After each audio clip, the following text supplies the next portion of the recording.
Good evening, ladies and gentlemen, and welcome to our fall concert. We are so happy to see you here with us this evening. What a great conclusion to our summer. After studying with such teachers as Rimsky-Korsakov, Sergei Prokofiev was one of Russia's outstanding composers of the 20th century. Much of his music is flavored by a certain humorous quality, so he achieved popularity with the public and at the same time retained the admiration of musicians. Our first piece tonight was written by him for a Russian athletic festival. It was eventually rearranged and edited for American bands by Richard Goldman, and its first performances in America were given by the Goldman Band. Ladies and gentlemen, to conduct the Athletic Festival March, please make him welcome, in his 36th year as director and leader of the Decatur Municipal Band, Mr. Jim Culbertson.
According to the Oxford Dictionary, when we say this is God's country, we refer to an area or region, especially a peaceful rural one, supposedly favored by God. From the most statuesque mountain ranges to our grandest waterfalls, our next sweeping composition by Rossana Galanti depicts the picturesque landscapes that have existed since the beginning of time here in the United States of America.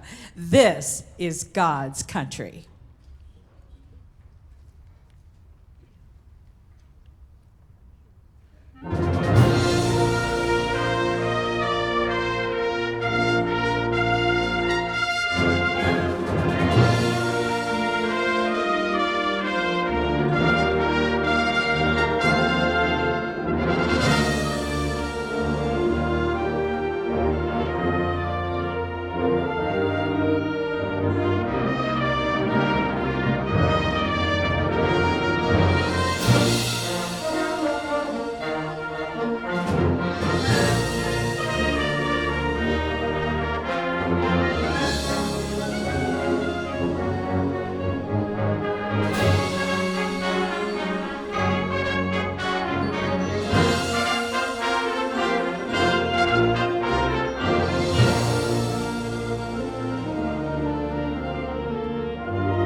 It is now my extreme pleasure to introduce our soloist this evening. Michael Scherer is a native of Decatur, Illinois. As an artist, Scherer is making a name for himself, certainly is, as a smooth jazz piano player, and has released 6 studio albums, including the smooth jazz top 50 hit Exceeding Expectations. Michael was a part of the MacArthur Music Program under the direction of Jim Culbertson, and graduated from Millikan University with a degree in commercial music in 2006. He's been an active member of the music industry, has produced and arranged music for several artists, and he's currently composing music for various TV networks, including the Discovery Channel. Michael co-owns Dream Vision Productions with our solo vocalist this evening, Garrett, and they write and record jingles, on-hold music, and perform at many functions throughout the year as a piano-vocal duet. They are currently working on a new album, and Scherer has traveled extensively throughout the United States, Europe, Central America, Israel, the Caribbean, performing at prestigious jazz festivals such as the North Sea Jazz Festival in the Netherlands and the Montreux Jazz Festival in Switzerland. How about a nice welcome as he plays Julie Giroux's Cordoba, Mr. Michael Scherer.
Michael Scherer.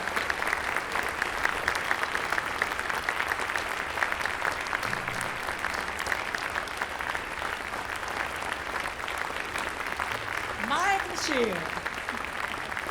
How about another round of applause for this very talented young man?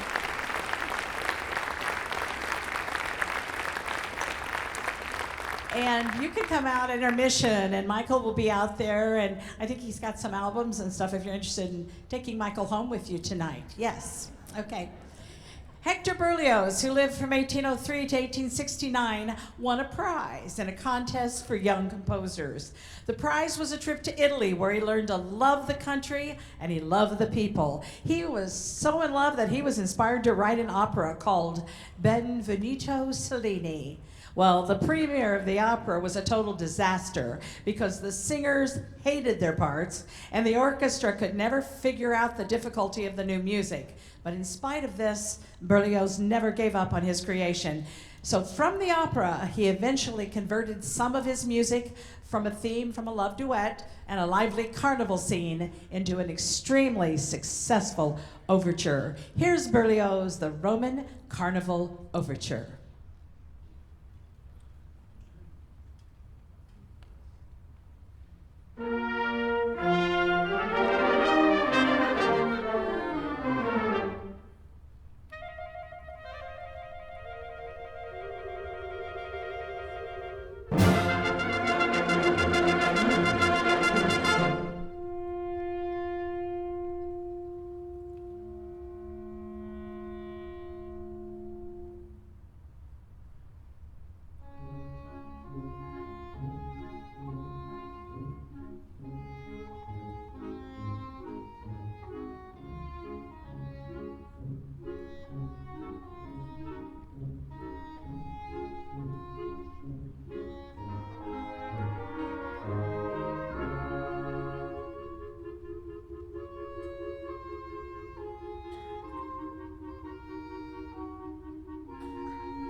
When Zach Garrett comes to sing with the Muni Band, he brings a passion for making good music with him.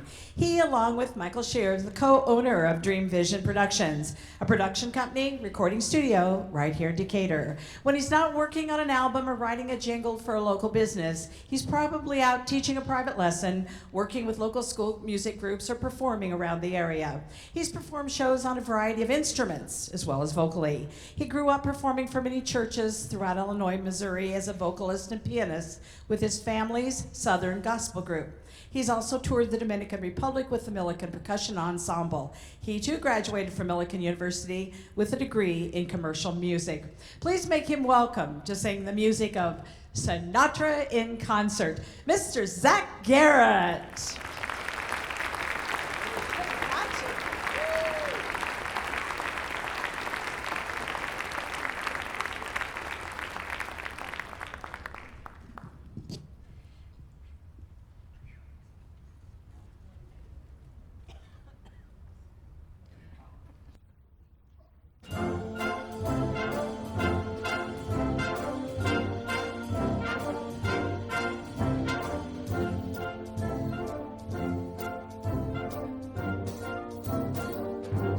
Spreading the news, I'm leaving today.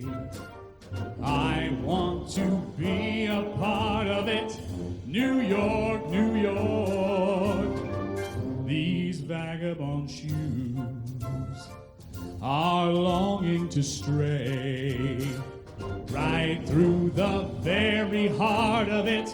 New York, New York. I want to wake up in a city that never sleeps, to find I'm king of the hill, top of the heap. These little town blues are melting away. I'll make a brand new start of it in old New York. And if I make it there, I'll make it anywhere. It's up to you, New York, New York.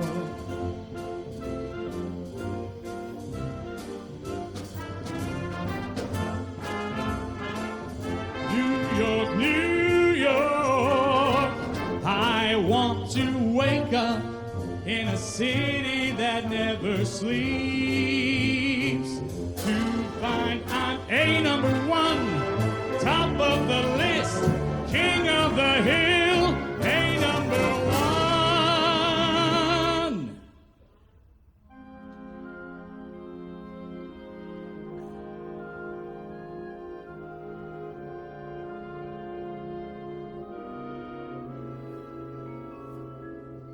When I was 17, it was a very good year.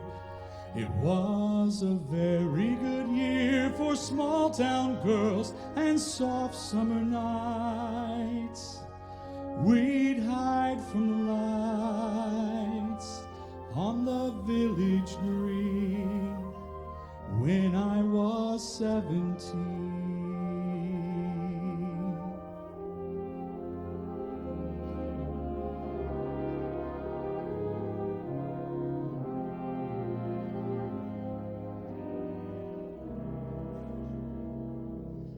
When I was 21,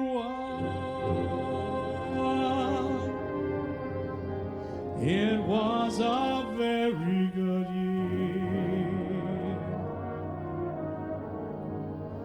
It was a very good year for city girls who lived up the stairs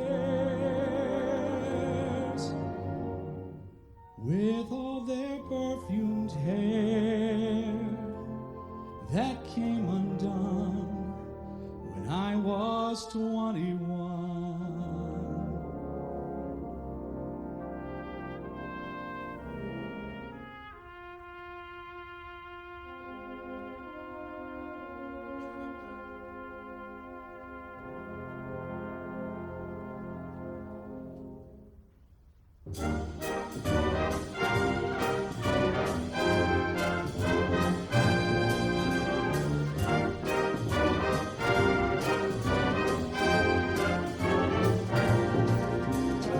She gets too hungry for dinner at 8. She loves the theater and never comes late. She'll never bother with people she'd hate. And that's why the lady is a tramp. She loves the free fresh wind in her hair, life without care. She's broke, but it's oak. Hates California. It's cold and it's damp. That's why the lady. That's why the lady. Oh, that's why the lady is a tramp.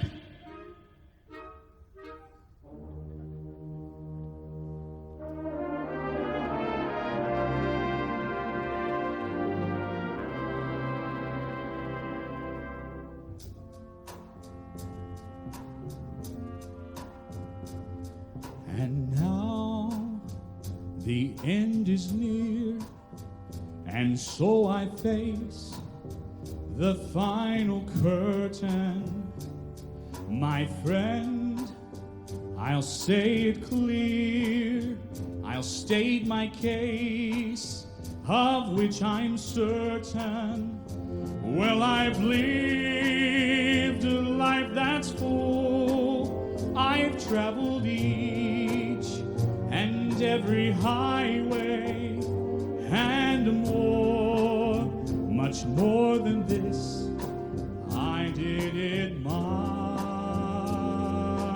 way. Regrets, I've had a few, but then again, too few to mention. I did what I had to do, and I saw it through without exemption. Well, I planned each charted course, each careful step along the byway, and more, much more than this, I did it my way. Yes, there were times, I'm sure you knew, when I bit off more than I could chew. But through it all, when there was doubt, I ate it up and spit it out. I faced it all, and I stood tall and did it my way.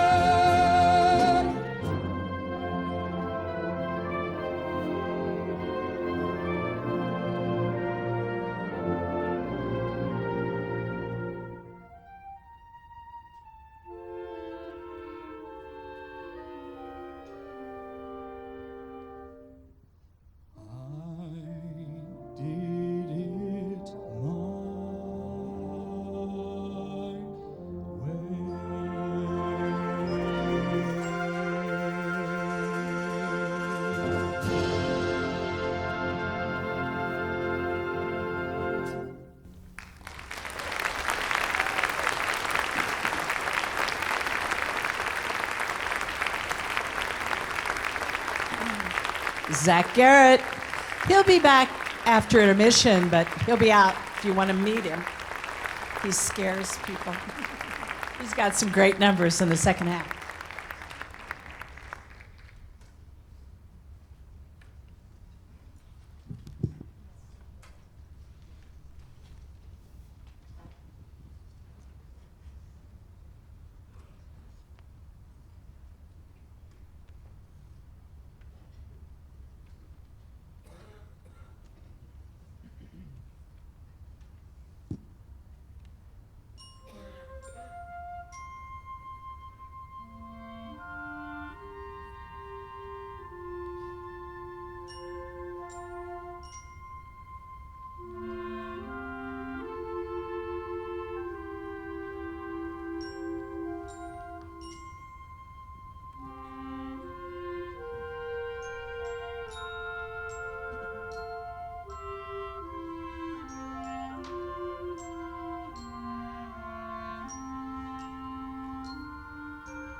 Ronald Reagan wrote, "I was raised to believe that God has a plan for everyone, and that seemingly random twists of fate are all part of his plan. My mother told me that everything in life happened for a purpose. She said all things were part of God's plan, even the most disheartening setbacks. And in the end, everything worked out for the best. If something went wrong," she said, "you didn't let it get you down. You stepped away from it, you stepped over it, and moved on. This is a lesson I learned growing up in Illinois."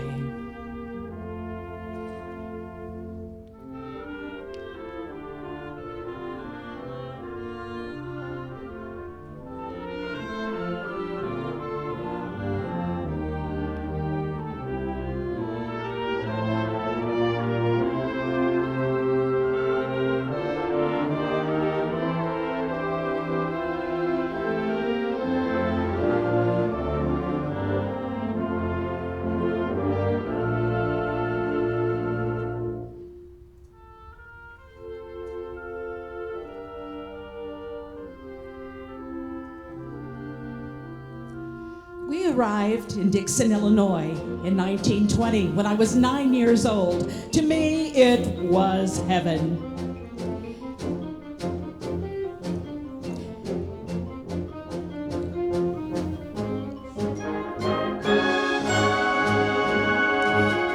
Dixon had a busy main street lined with shops, several churches, an elementary and a high school, a public library, a post office, a wire screen factory, a shoe factory, and a cement plant. And the outskirts of town, dairy farms stretched as far as you could see. It was a small universe where I learned standards and values that would guide me for the rest of my life.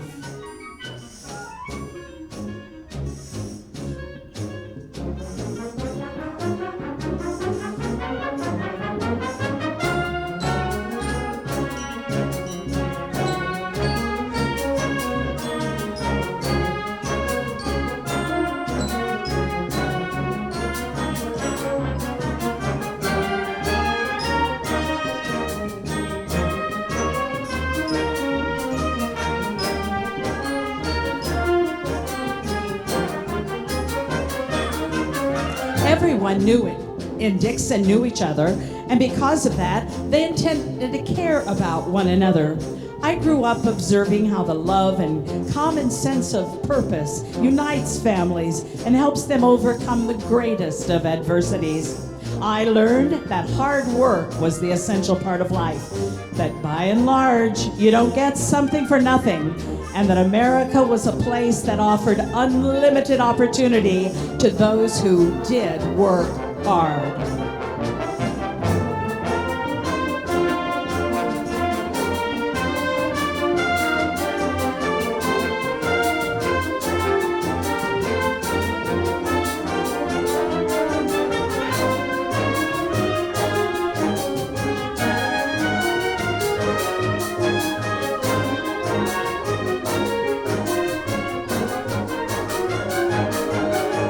I learned to admire risk takers and entrepreneurs, be they farmers or small merchants who went to work and took risks, pushing at the boundaries of their lives to make them better.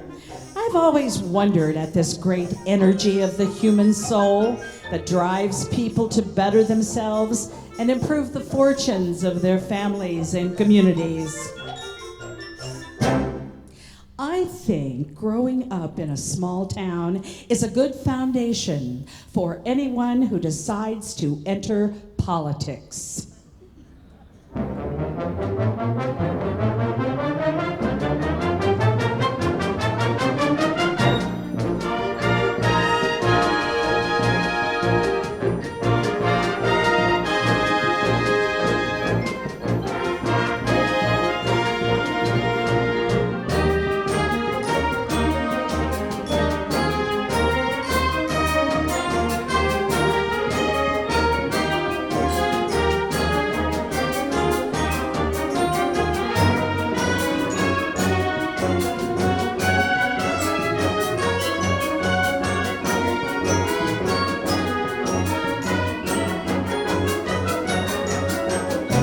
In school, I was always among the first in line when it came to sports and other activities. And when someone in town decided that Dixon ought to have a boys' band, I wanted to be a part of it. I didn't play a musical instrument, but I wound up out in front of the band as a drum major, and I felt very special about it.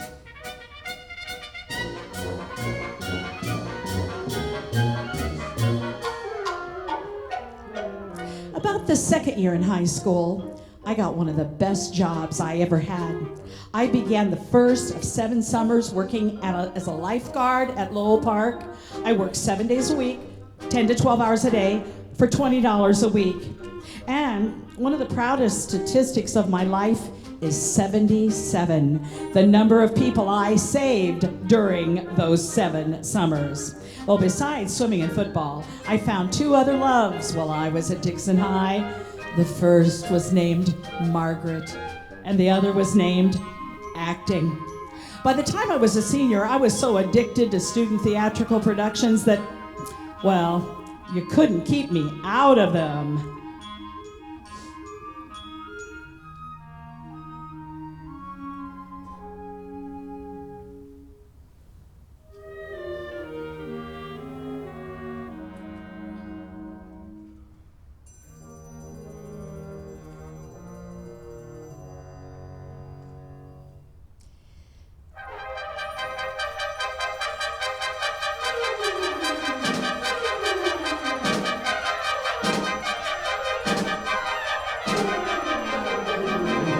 In Dixon, I fell in love with the movies.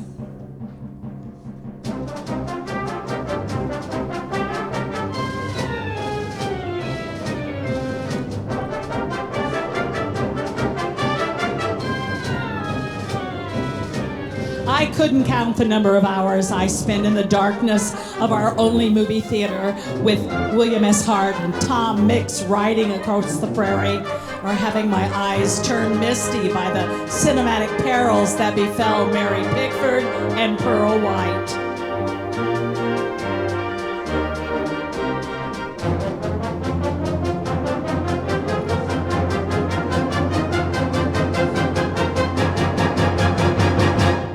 Admittedly, I fantasized about how much fun it would be to act out a part in a movie.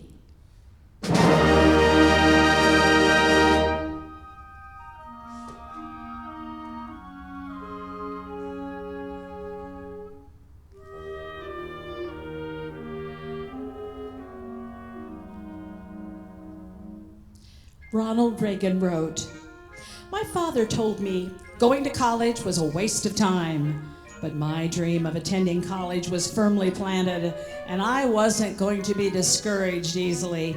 Ever since I could remember, one of Dixon's biggest heroes, the starring fullback on our high school team, had gone to Eureka College and become an even bigger football celebrity there.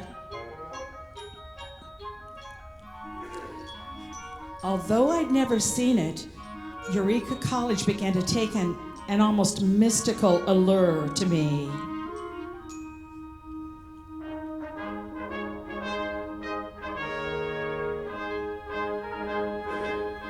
Even repeating its name silently to myself was exciting after a while."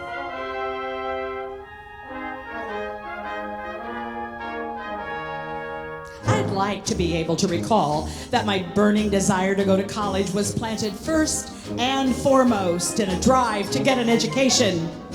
But at 17, I think I was probably more motivated by a pretty minister's daughter who was also attending Eureka College, and a love for football.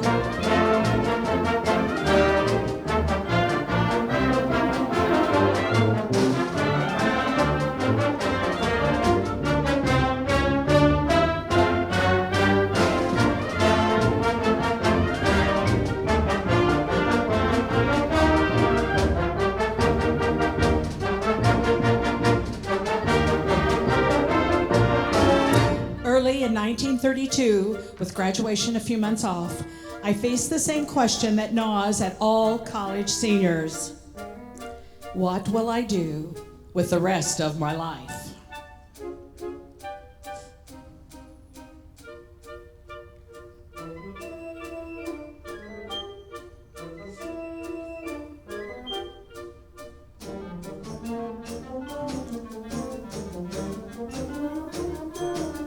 Ronald Reagan wrote, "In the 1930s, commercial broadcasting was beginning to grab the heart of America.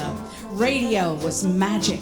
It was theater of the mind. It forced you to use your imagination. You'd sit in your living room and be transported to glamorous locales around the world and eavesdrop on stories of romance and adventure, brought to life by a few actors and vivid sound effects."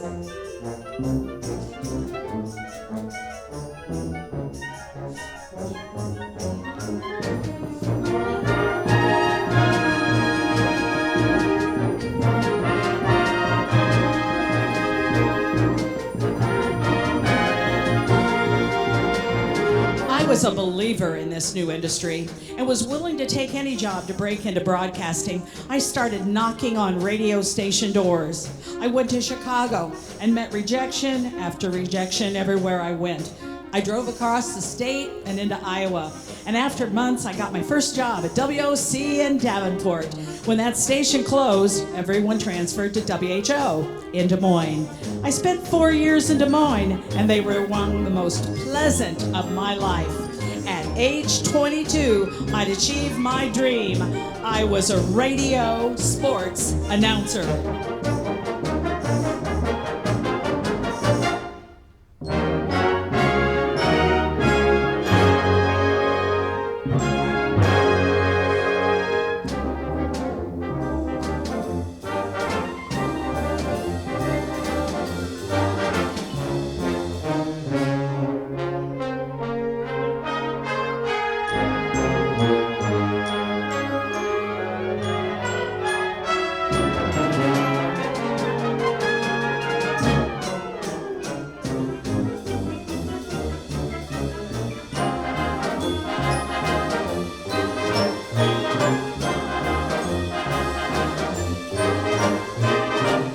After I started broadcasting the Cubs games for WHO, I concocted a plan to escape part of the frigid Iowa winter by offering to accompany the team to its annual spring training camp in California and count it as my vacation time.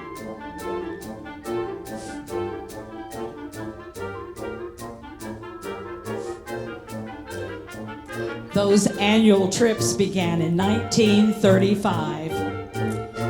For someone who practically cut his teeth on celluloid shoot-em-ups and carried around fantasies about becoming an actor for years, Catalina was tantalizingly close to Hollywood.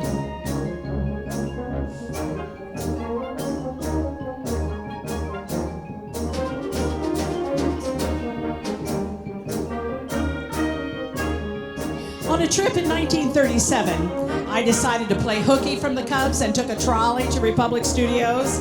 Among former WHO friends I saw was Joy Hodges, a singer who had come to Los Angeles several years before with the hopes of breaking into the movies. With my head filled with the sights and sounds of my visit to the studio that day, I confessed to Joy how much I'd always had a secret yearning to be an actor.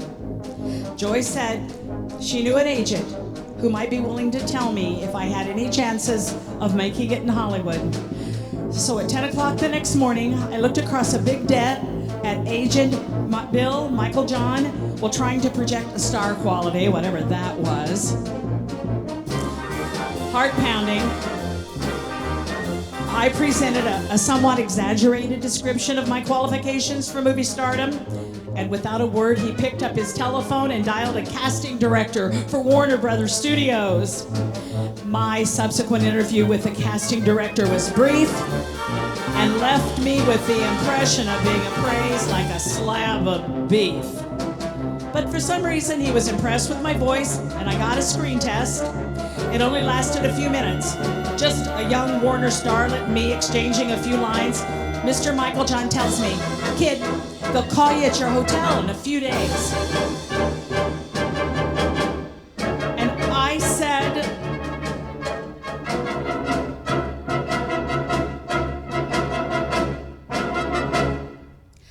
"I have a job in Des Moines. Sorry, but I gotta go home now." But less than 48 hours after the train pulled into Des Moines, I got a telegram. Warner's offers contract 7 years. Stop. 1 year option. Stop. Starting $200 a week. Stop. What shall I do? Michael John. Stop. I broke the speed records driving down to the Western Union office, and I wrote out my reply. Sign before they change their minds.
Ronald Reagan wrote, "Every individual is unique, but we all want freedom and liberty, peace, love, security, a good home, and a chance to worship God in our own way. We all want the chance to get ahead and make our children's lives better than our own. Everybody wants to do something with one's life that will give him or her pride and a sense of accomplishment.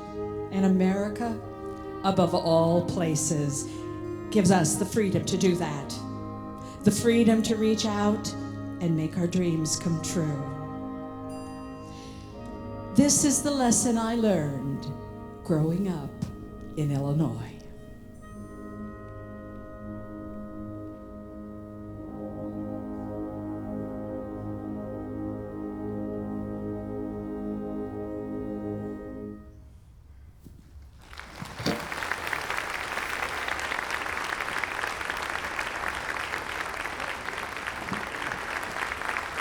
The voice of the Muni, Shirley Kistler. Very nice. I want to thank you all very much for being here this evening. We're going to take a short intermission. How about another nice round of applause for this wonderful band? Everybody stand up, please. Decatur Municipal Band.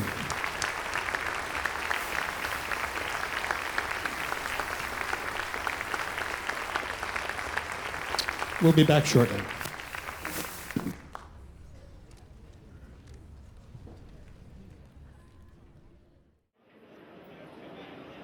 Ladies and gentlemen, we are very proud of the intern program at the Decatur Municipal Band, where high school students join us to learn from, I call these musicians the experts, and the kids are wonderful.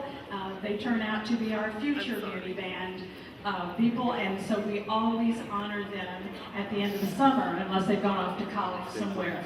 So Mr. Culbertson has a certificate for each one of them. First is Peter Miller.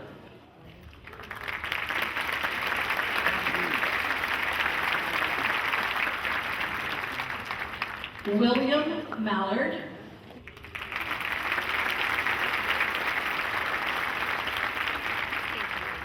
And Kelsey Collins.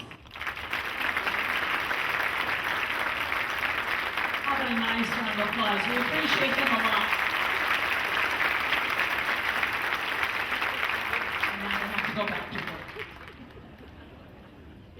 And now, ladies and gentlemen, a man who needs no introduction, although usually you don't know what he looks like, but please make him welcome Mr. Orv Graham.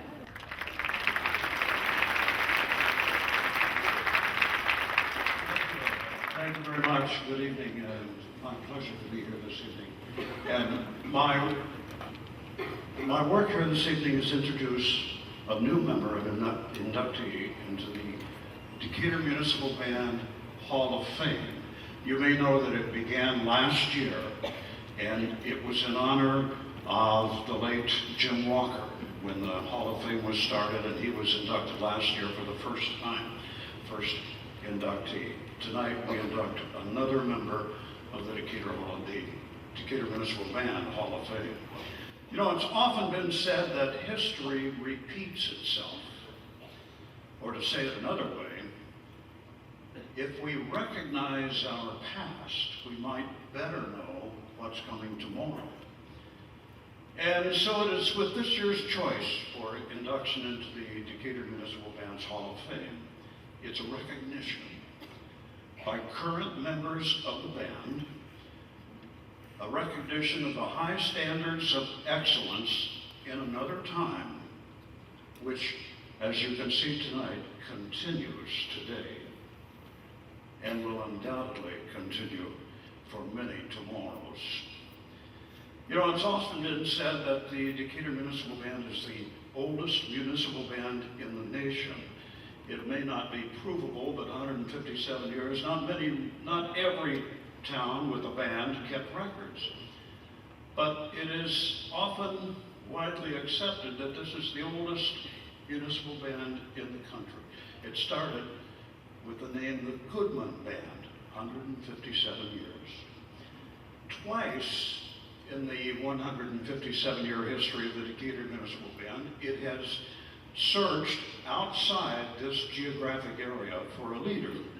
Now, the first search landed Andrew Goodman, who led the band for 9 years before health issues demanded that he retire.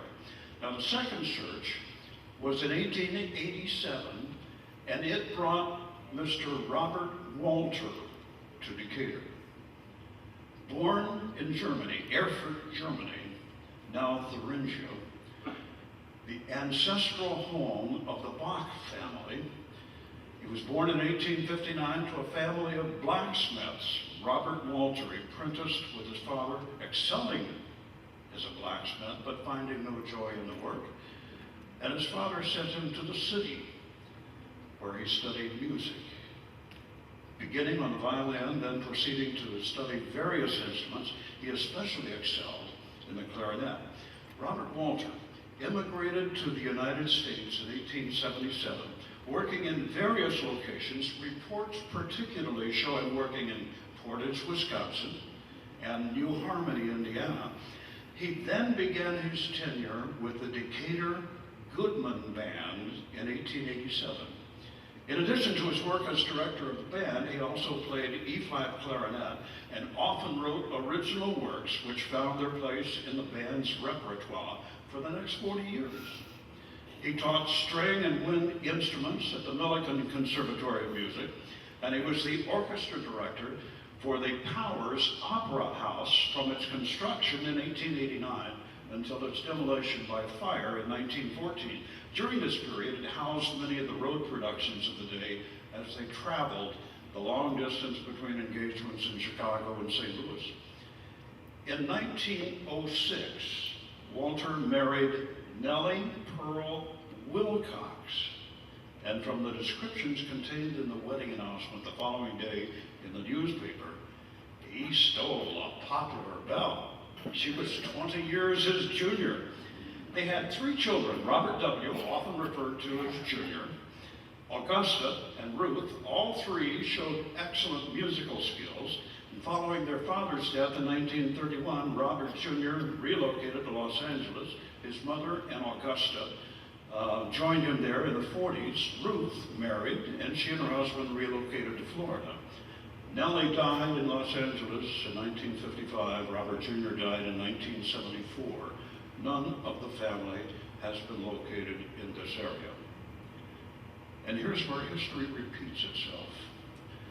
Following in the footsteps of Goodman, Robert Walter demanded excellent results from his bandsmen, and he had significant success. All of this sound familiar? Sound like today? The band under Walter's leadership represented Illinois at the inaugural parade for President William McKinley and at the christening of the Illinois building at the St. Louis World's Fair in 1904.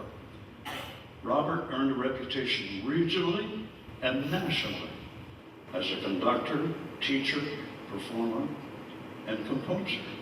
Another part of history repeating itself these days. His tutelage in the band and at Millikan became a stepping stone for generations of musicians during his tenure as director from 1887 to 1928, a span of 42 seasons, Jim. Poor health led to his retirement.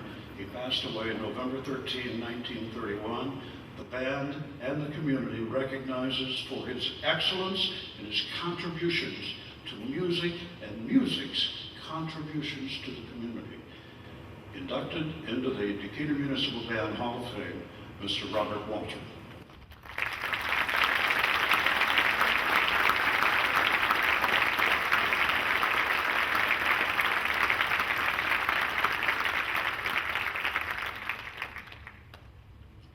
Thanks, Orv.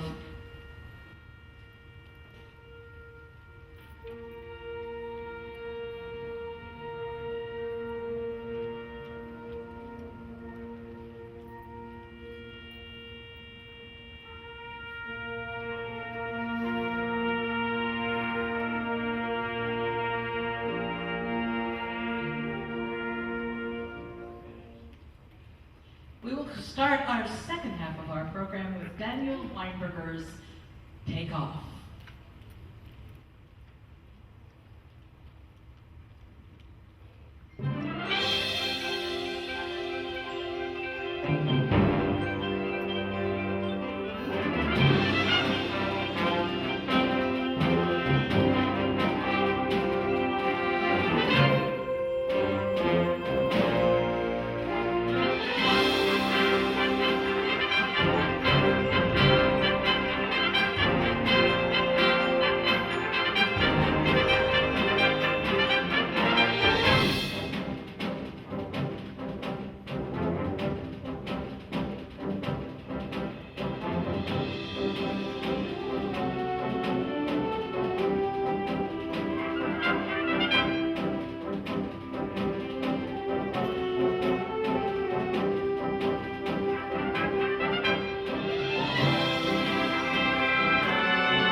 The Greek myth of Jason and the Golden Fleece is one of the oldest myths of a hero's quest.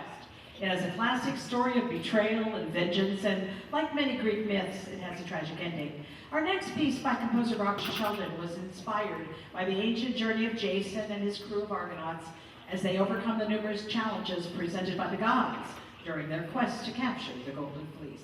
Here's Robert Sheldon's The Triumph of the Argonauts.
Based on L. Frank Baum's classic 1909 tale, the film The Wizard of Oz evolved from black and white to amazing technicolor life in 1939.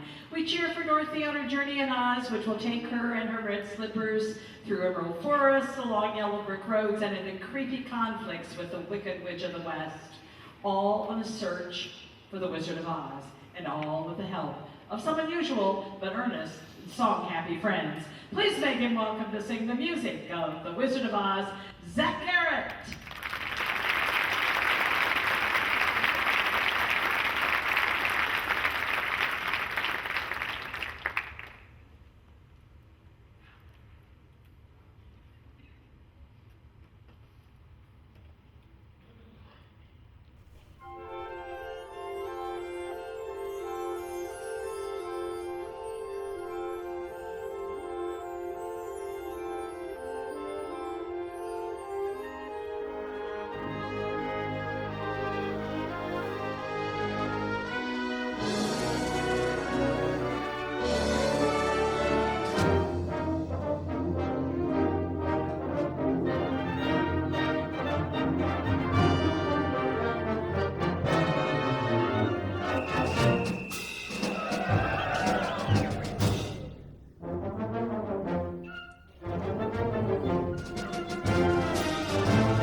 See the wizard, the wonderful Wizard of Oz. We hear he is a whiz of a whiz, if ever a whiz there was. If ever, oh ever a whiz there was, the Wizard of Oz is one because of the wonderful things he does.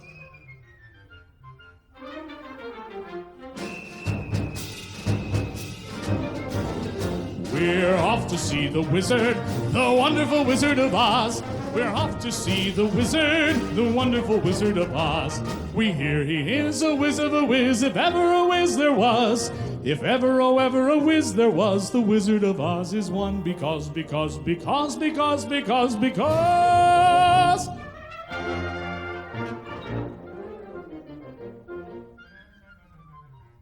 We're off to see the wizard, the wonderful Wizard of Oz. Ding dong, the witch is dead. Which old witch? The wicked witch. Ding dong, the wicked witch is dead. Ding dong, the witch is dead. Which old witch? The wicked witch. Ding dong, the wicked witch is dead.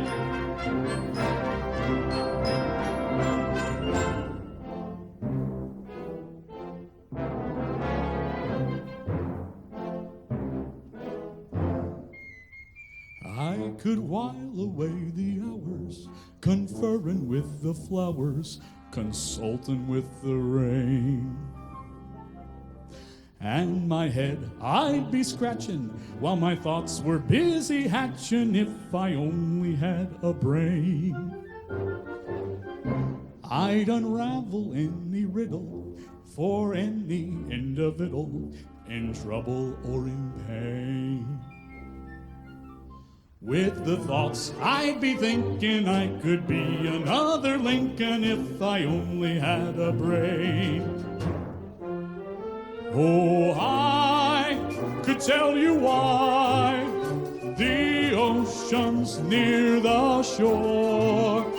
I could think of things I never thought before, and then I'd sit and think some more. I would not be just a nothing, my head all full of stuffing, my heart all full of pain. I would dance and be merry, life would be a ding-a-dairy if I only had a brain. Ha-ha-ha-ho-ho-ho, and a couple of tra-la-las. That's how we laugh the day away in the merry old land of Oz. Buzz, buzz, buzz, chirp, chirp, chirp, and a couple of la-dee-das. That's how the crickets crick all day in the merry old land of Oz. We get up at 12 and start to work at 1. Take an hour for lunch and then at 2 we're done. What? Jolly good fun. Ha-ha-ha-ho-ho-ho, and a couple of tra-la-las. That's how we laugh the day away in the merry old land of Oz.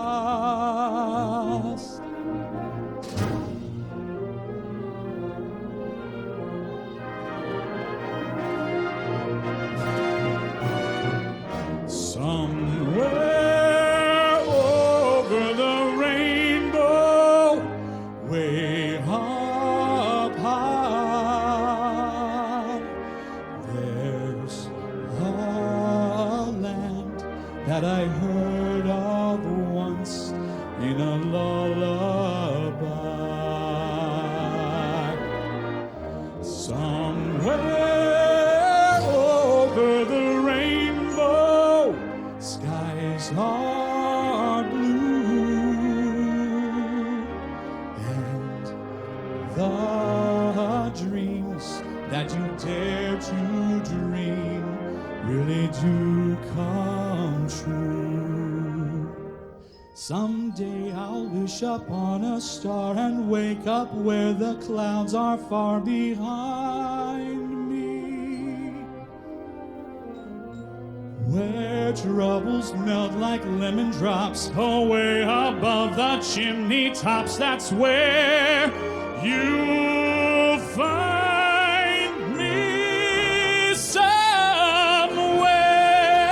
over the rainbow. Bluebirds fly.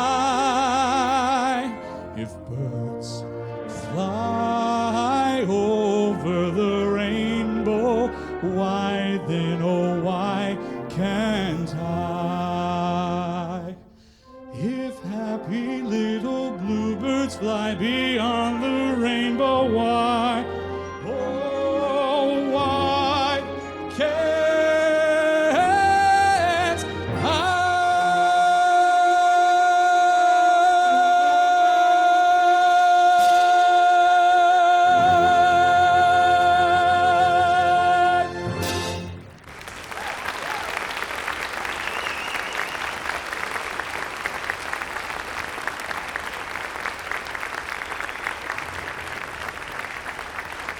Zach Garrett.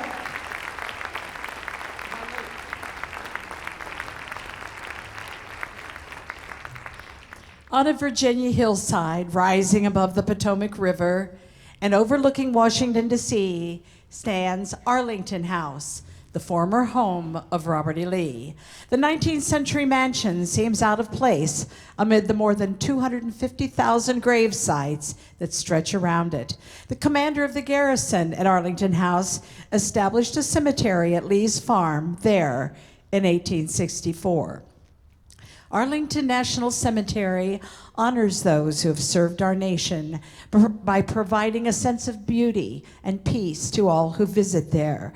This impressive landscape serves as a tribute to the service and the sacrifices of every individual laid to rest within these hallowed halls. Here is Paul Murtha's Arlington.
7 years before Operation Desert Storm, Lee Greenwood brought the audiences to their feet as he stirred our patriotic spirit with God Bless the USA. And then in 91, we all found a battle cry in Greenwood's song. Then 10 years later, in 2001, because of the attacks on our nation, our patriotic spirit was once again aroused. And because of our wars now in Afghanistan and Iraq, it continues today. We display our flags and wear our red, white, and blue, and we are proud and thrilled each time we hear God Bless the USA. Please make him welcome to sing Lee Greenwood's God Bless the USA, Zach Garrett.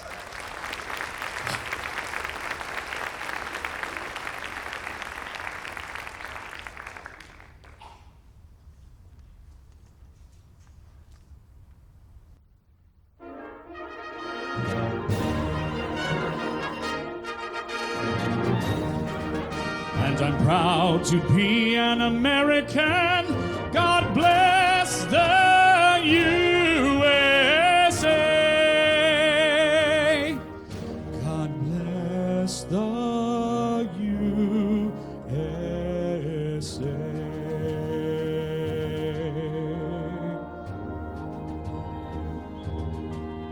If tomorrow all the things were gone I'd worked for all my life, and I had to start again with just my daughter and my wife, well, I thank my lucky stars to be living here today, 'cause the flag still stands for freedom, and they can't take that away. And I'm proud to be an American, where at least I know I'm free. And I won't forget the man who died, who gave that right to me. And I'll gladly stand up next to you and defend her still today. 'Cause there ain't no doubt I love this land. God bless the USA.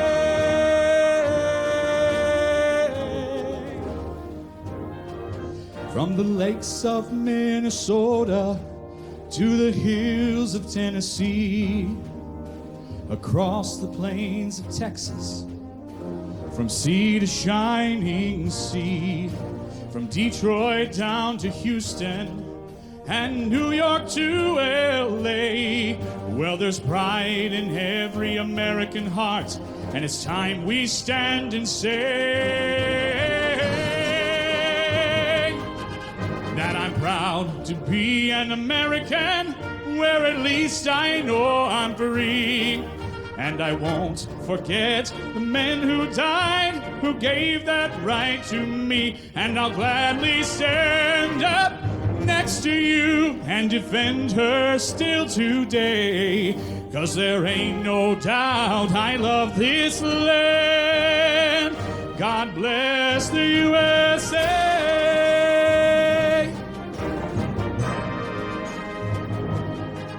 And I'm proud to be an American, where at least I know I'm free. And I won't forget the men who died, who gave that right to me. And I'll gladly stand up next to you and defend her still today. 'Cause there ain't no doubt I love this land. God bless the USA, the United States of America. God bless the USA.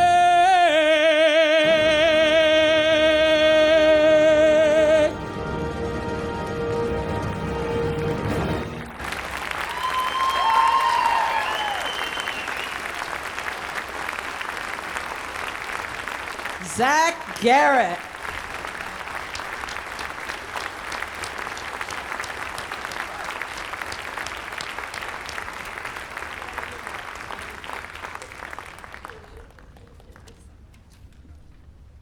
How about another nice round of applause for Zach Garrett? Yes.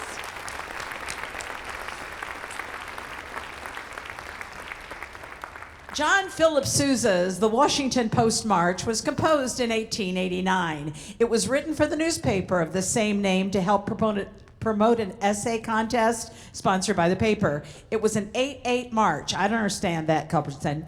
But it happened to be appropriate for a new dance called the two-step. And soon, because it became the most popular hit tune in both America and Europe.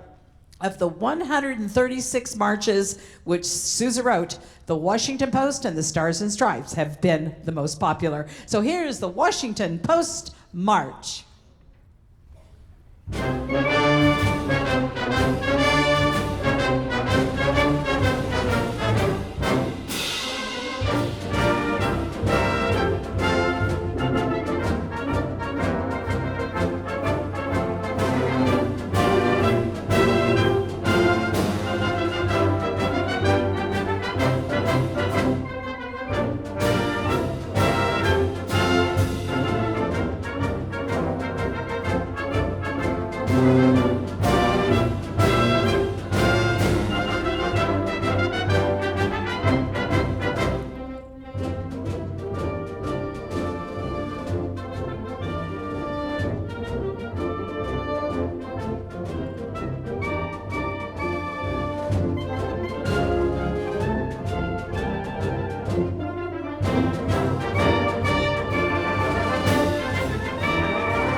the Decatur Municipal Band under the direction of Jim Culbertson.